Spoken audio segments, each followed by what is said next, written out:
Hello, good morning, welcome to রূপকথা.in। ঘড়িতে প্রায় 1:15 বাজে। আমি উঠেছি ঘুম থেকে, আরও সকালেই উঠি, কিন্তু কালকে রাতে উপরের ঘরে ওয়ারিংটা চলছিল, তো সেটার জন্য প্রচণ্ড আওয়াজ হচ্ছিল রাতের বেলা। একবার কলিং বেলটা ঠিক হচ্ছিল, সেটার জন্য আওয়াজ, এটা ওটা, প্রচণ্ড মাথা গরম হচ্ছিল। তো যাই হোক, তো এই জন্য তো চলো এখন উঠেছি। আর আজকের হয়তো ব্লগের থাম্বনেল দেখে বুঝতেই পেরেছো যে কী নিয়ে। আজকে আমার ভাইয়ের বিয়ের জোগাড়। তো এতদিন তোমাদেরকে এই কথাটা আমি বলিনি, কারণ আমি ভেবেছিলাম যেদিন থেকে জোগাড় পড়বে সেদিন থেকেই আমি শেয়ার করব, অত আগে শেয়ার করব না, কারণ সব কিছুর মধ্যে ভাগ্যের একটা ব্যাপার থাকে।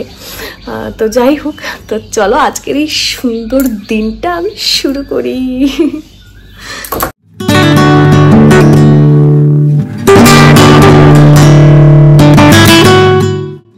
মানুষের জীবন কখন যে কিভাবে পরিবর্তন হয় আমরা জানি না। এই তো সেদিন 1 বছর আগেই তোমরা এই বাড়ি থেকে ব্লগ দেখা শুরু করেছিলে, আবার এই বছরের ঠিক এই সময়ে আবার তোমরা এই বাড়িটা থেকেই ব্লগগুলো দেখছো। দেখো কিভাবে কি পরিবর্তন হয়ে যায়। তো এই দেখো আমাদের উপরের দোতলাটাও কিন্তু কমপ্লিট হতে চলেছে। কমপ্লিট হলে না একটা ট্যুরও দেব। আর অনেক দিন পরে এই বাইরের রাস্তাটা তোমরা দেখতে পাচ্ছ আমার ব্লগে। একদম ঠিক, তাই না? একদিন না বাড়ি ঘরের 1 বছর পরের কি চেহারা সেটা একবার তোমাদেরকে সকলকে ঘুরে দেখাবো। তো চলো এবার সকাল সকাল গিয়ে গরম জল খাবো, তারপর একটু চা খাবো। আর আজকাল আমি জানো তো চিনিটা একদম অ্যাভয়েড করছি, সেটা তোমাদেরকে আগে আর বলা হয়নি। আর মা এখানে এসেই দেখি অনেকগুলো সবজি নিয়ে বসেছে, কারণ অফিস আমার মার দুজনারই আছে। তো মা এখানে সবজিগুলো কাটুক, আমি গরম জলটা খেয়ে তারপর চাটা করব। তোমাদের কার কার সকালের এই গরম জল খাওয়ার একটা অভ্যেস আছে আমাকে একটু জানিও। আগে চলো বরকে দেখাই।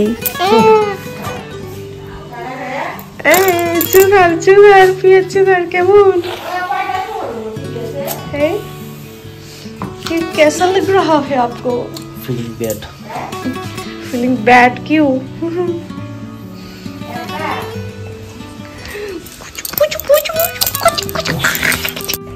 আমার কিন্তু সেই সকালবেলার গরম জল খাওয়ার রুটিনটা এখনো রয়ে গেছে, চিরজীবন রয়ে যাবে আমার সাথে সাথে। না, এই অভ্যেসটা আমি ওকেও করে দিয়েছি। আসলে এই সকালবেলা উঠে প্রত্যেকদিন ওকে গরম জল দেওয়া, মা আমি ও মিলে বেশ বসে একটা আড্ডা জমে যায়। আড্ডা ইন দ্য সেন্স সব প্রয়োজনীয় কথা, এটা লাগবে ওটা লাগবে, কিংবা এটা হতে যাচ্ছে, এটা করা কি ঠিক হবে, সবকিছু মিলিয়ে।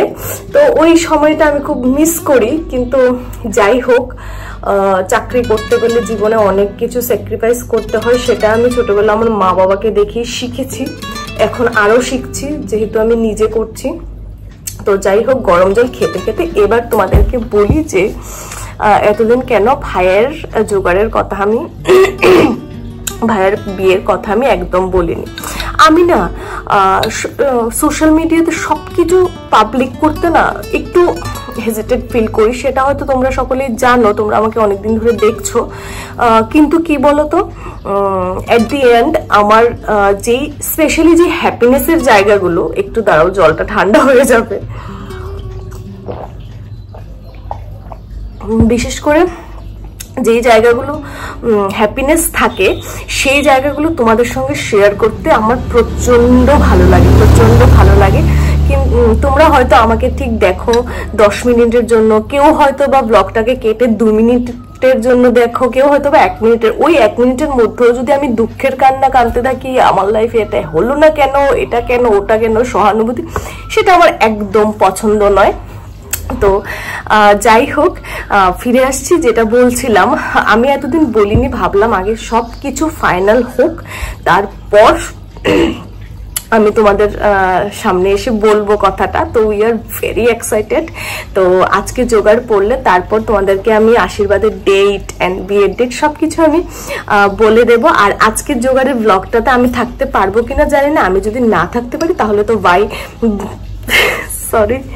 ভাইয়ের কাছে আমি ফোনটা দিয়ে যাব, তোমরা ওখানেই দেখতে পারবে। আর বাই দ্য ওয়ে, ফোনটা কেমন হলো সেটা তো বললে না, সেটা একটু কমেন্ট সেকশনে অবশ্যই জানাও। আমি না সকালবেলাটা হলেই যখন দিনের আলোটা প্রথম চোখে পড়ে তখন থেকেই ওকে প্রচন্ড আমি মিস করি সকালবেলা, কারণ অফিসে যাওয়ার আগে ওর সাথে মায়ের সাথে একটু আড্ডা জমতো, যেমন ঠিক এখন ভাইয়ের সাথে মার সাথে জমে। তবুও দেখো কথা বলতে বলতে ওকেও ভিডিও কলে নিয়ে নিলাম, বললাম যে তুমি একটু হাই বলে দাও সবাইকে। আগে ওরা তোমায় ডিরেক্টলি দেখতো, এখন ভিডিও কলে দেখছে। তো করি না, সব ঠিকই হয়ে যাবে। তো চলো এবার বাবু এসেছে, বাইরে যাই। দেখো আয়া বসে দেখছো তো একদম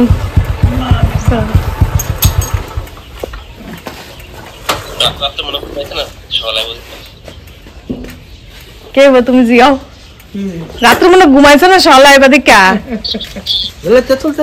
কইছি না আই একটা হাসি দিব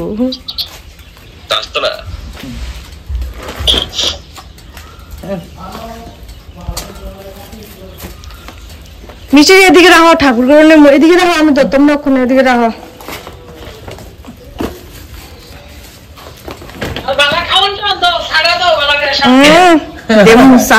দরজাটা খুললে রাখো না বাবু, দরজাটা খুললে রাখো।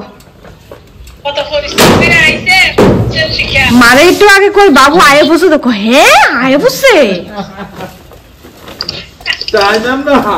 হ্যাঁ দেখো না তো আইতাম না।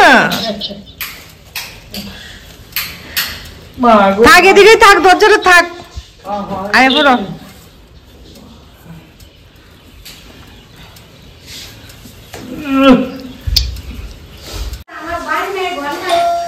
আরে তোমরা নিজেরা খাইবানি হোগা।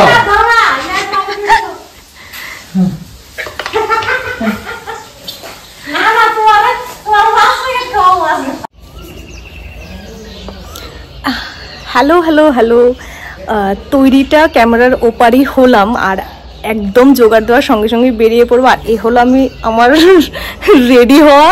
তোমরা সকলে জানো যে অত রেডি শেডি হওয়া আমার একদমই পছন্দ নয়, তবুও মা বলেছে আমি নাকি বড় বোনের মতো শাড়ি পরে দায়িত্ব পালন করতে হবে, জোগাড় দিতে হবে। তো ভাইয়ের বিয়ে, হ্যাঁ সেটুকুনো করতে আমার নিজেরও প্রচণ্ড ভালো লাগছে। তো যাই হোক, এখন সবাই চলে আসবে, আর জানি না ভিডিওটাতে কেমন আসছে, আই থিঙ্ক ভালোই আসছে। সো তোমরা সবাই দেখতে থাকো। আর আমি এই ব্লাউজটা পরেছি, এই শাড়িটার সাথে আমার সামনে আর কিছুই ছিল না, তো ঝট করে এটাই তুলে নিয়েছি আমি হাতে। তো চলো এখন সবাই চলে আসবে, তোমাদেরকে তো অবশ্যই দেখাবো। তো চলো এবার যাওয়া যাক। যে ভাই আমার ছোটবেলার বন্ধু থেকে শুরু করে আমার সব কিছু, আমার জীবনের সব কিছু ওকে ঘেরা, সেই ভাইয়েরই সামনে বিয়ে, ওর জন্যই সব কিছু করছি। আসলে দিন দেখতে দেখতে যে কত তাড়াতাড়ি চলে যায়, কখন যে আমার ছোট্ট ভাইটি এত বড় হয়ে গেছে, যেন সময় সমুদ্রের চাইতেও না আরো জোরে স্রোতে বয়ে চলে।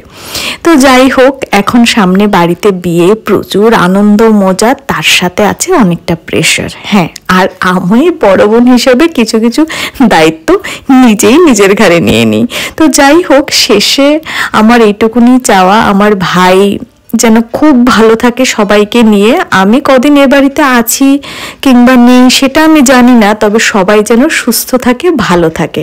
তো চলো এবার জোগাড় দেওয়ার সব আয়োজন করে নিয়েছি, আর ভাইকে বললাম তুই একটা ভালো জামা কাপড়, ধোয়া জামা কাপড় পরে ঠাকুরকে প্রণাম করে নে, একটা ভালো দিনের শুরু হতে যাচ্ছে আজকে। প্রথমে আমাদের বাড়িতে জোগাড় পড়বে, তারপর মেয়ের বাড়িতে জোগাড় পড়বে।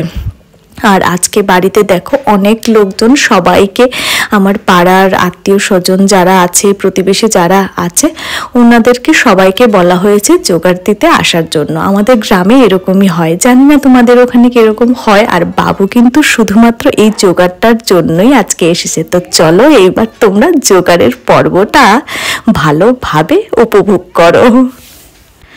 আচ্ছা, তার আগে আমাকে নিচে কমেন্ট সেকশনে জানিও তো কার কার জোগাড়ের এই নিয়মটা আছে। আই থিঙ্ক আমরা যারা বাঙালি আছি আমাদের সবারই এই নিয়মটা আছে। দেখো, পাড়ার জেঠিমা, আমার কাকি, মাসি, মা, বাবা, ভাই, দাদা সবাই চোখের সামনে আছে, একমাত্র আমার ওই বাড়ির লোকেরাই নেই। তো যাই হোক, বিয়ের অন্যান্য অনুষ্ঠানে কিন্তু তাদের সবাইকে তোমরা দেখতে পাবে। তো চলো এবার জোগাড়টা দেওয়া হোক।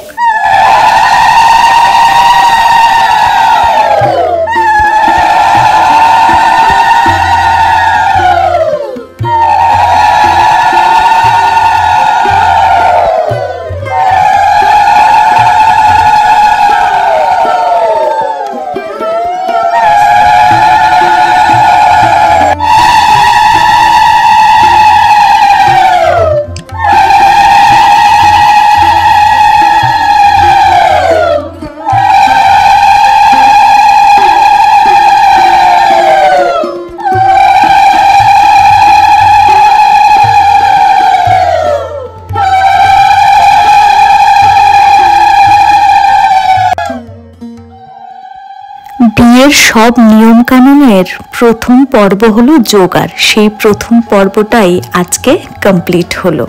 তোমাদের কার কার এই ব্লগটা ভালো লেগেছে নিচে কমেন্ট সেকশনে জানাবে। আর আমার ভাইয়ের বিয়ের আপকামিং অনেক ভালো ভালো ব্লগ তোমরা দেখতে পাবে, অনেক রিচুয়ালস দেখতে পাবে, এবং আমরা সবাই মিলে কিভাবে আনন্দ করি সেটাও তোমাদের সঙ্গে ভাগ করে নেব। ওই যে বললাম, আমার জীবনের যত পজিটিভ জিনিসগুলো আছে, যত পজিটিভিটি আছে, আমি তোমাদের সঙ্গে ভাগ করে নিতে চাই। তো চলো আজকের এই সুন্দর ব্লগটি আমি এইখানেই এন্ড করছি। কালকে ফিরে আসবো উইথ এ নতুন দিন অ্যান্ড উইথ এ নতুন ব্লগ। আর তোমরা সবাই কিন্তু সাবস্ক্রাইব করতে একদম ভুলো না। তো চলো আজকে সবাইকে নিয়ে ব্লগটা আমি এইখানেই শেষ করছি। তোমরা সকলে খুব খুব খুব ভালো থেকো, সুস্থ থেকো, stay healthy and stay happy.